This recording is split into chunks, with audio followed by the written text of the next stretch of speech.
Jackson Cole sat motionless in his high-rise office, eyes locked on the email glowing on his monitor. It was the third complaint this week, and not the first time he'd seen one like it. They were all starting to sound the same. Rude salespeople, arrogance toward customers who didn't look the part, and a growing reputation for being elitist. This wasn't just disappointing.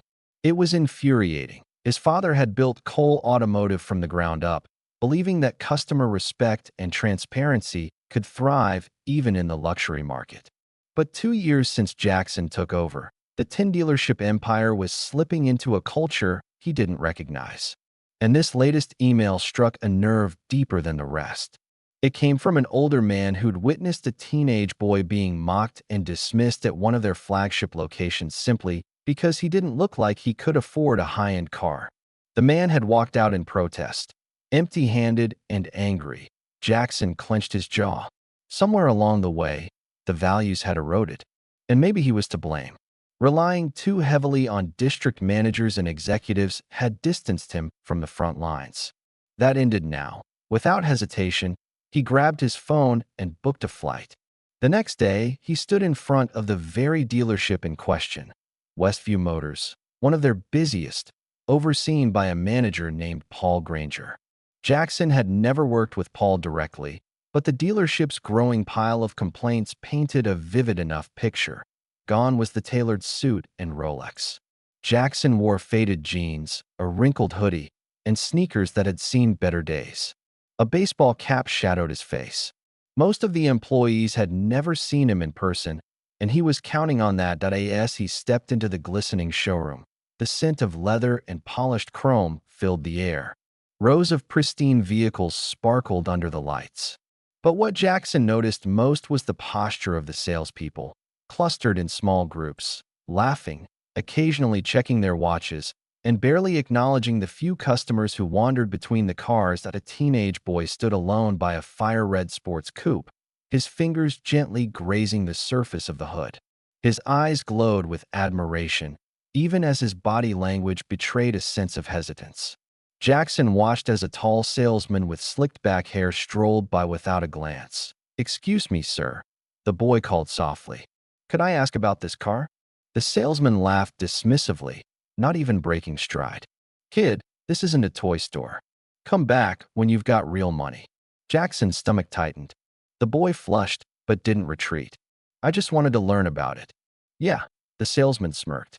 "Learning with Daddy's credit card? Or are you planning to pay in YouTube subscribers?"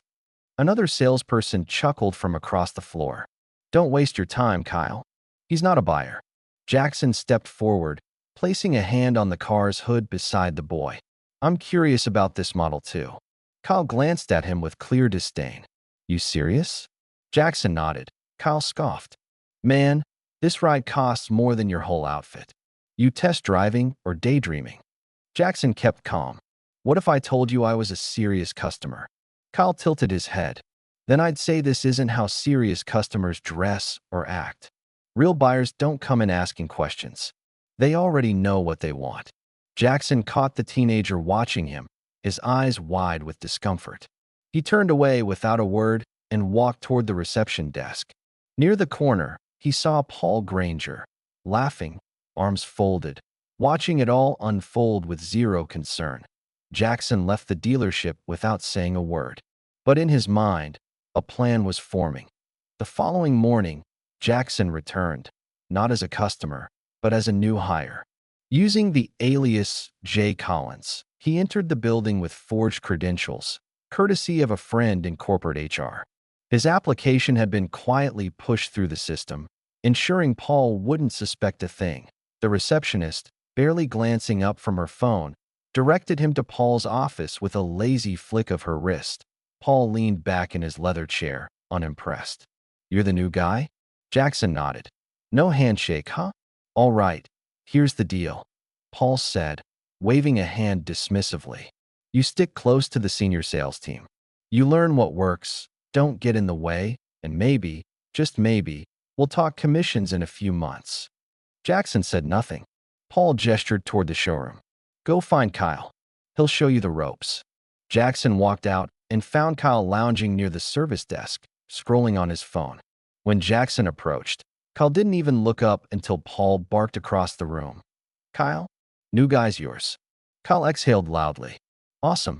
Over the next few hours, Jackson watched as Kyle practically transformed when wealthy-looking clients stepped through the door. His back straightened, his smile widened, and his tone shifted to syrupy charm. But if a customer didn't fit his expectations, cold, dismissive, sometimes even rude, the favoritism wasn't limited to customers. An older woman in a blazer, clearly not part of the clique, walked through with a stack of paperwork. Kyle muttered something crude under his breath. His buddy snickered. The woman didn't even flinch, but Jackson could see the tension in her shoulders. Later, in the break room, Jackson introduced himself. "Jay." She nodded. "Monica. Financing." "They said to stick with Kyle." She snorted. "Of course they did. Watch your back." He leaned against the counter. "That bad?" Monica lowered her voice. "If you're not in their circle, you're invisible. Especially if you're a woman. Or worse, if you try to do your job the right way." "And management?" She shrugged. "Paul only cares about numbers. Ethics, respect, service, that's all background noise." Jackson nodded slowly. He had seen enough. And it was time. Later that afternoon, Jackson watched Kyle ignore a man in work boots and a contractor's shirt who was admiring a luxury SUV. Kyle whispered to a colleague, "He's just here to kill time." Jackson approached the man instead. "Looking at this one?" The man nodded hesitantly. "Yeah, just browsing." "You run a business?" "Yeah, construction. Need something reliable for long site drives." "This model's one of the best for that," Jackson said, rattling off specs and consumer reports. The man looked relieved. "Last time I came in here, nobody even looked at me." "That won't happen again," Jackson said firmly. As they talked, Paul appeared behind them. "You proving something?" he asked coolly. "Just helping a customer," Jackson replied. Paul crossed his arms. "That's not a buyer. You decide that by how someone looks? It's experience. This is how business works." Jackson smiled thinly. "Good. Then let's talk business." He reached up and pulled off his cap. Paul blinked. "What are you?" "I'm Jackson Cole," he said, loud enough for the room to hear. Silence fell. Heads turned. Phones lowered. Kyle went pale. Paul stammered. You're kidding." "No. And I've spent the last 48 hours watching this place fall apart." Kyle tried to speak, but Jackson raised a hand. "Don't. You mocked a teenager in this room yesterday. You dismissed hardworking customers. You treat staff like furniture. That stops now." Paul's face flushed. "We hit our numbers, at the expense of our reputation, of our values. What are you going to do?" "You're done," Jackson said flatly. "Effective immediately." Paul's jaw dropped. "You can't." "I can. And I have." He turned to Kyle. "You've got one chance to change. One." Then he faced the team. This business was built on respect. For customers. For staff. Not this toxic, elitist nonsense. Starting now, that's the standard again. The staff watched, stunned. "Monica," he added, "you're going to help me rebuild this." "You in?" She studied him. "Yeah, I am." Later, Jackson saw the same boy from the day before outside, staring at the red sports car through the glass. Jackson stepped out. Still thinking about it. The boy turned. "Just dreaming." Jackson smiled. "Come on, let's take a closer look." Inside, the boy ran his hands along the curves of the car, his awe unmistakable. "You ever sit in one?" He shook his head. "Didn't think I was allowed." Jackson opened the door. "You are now."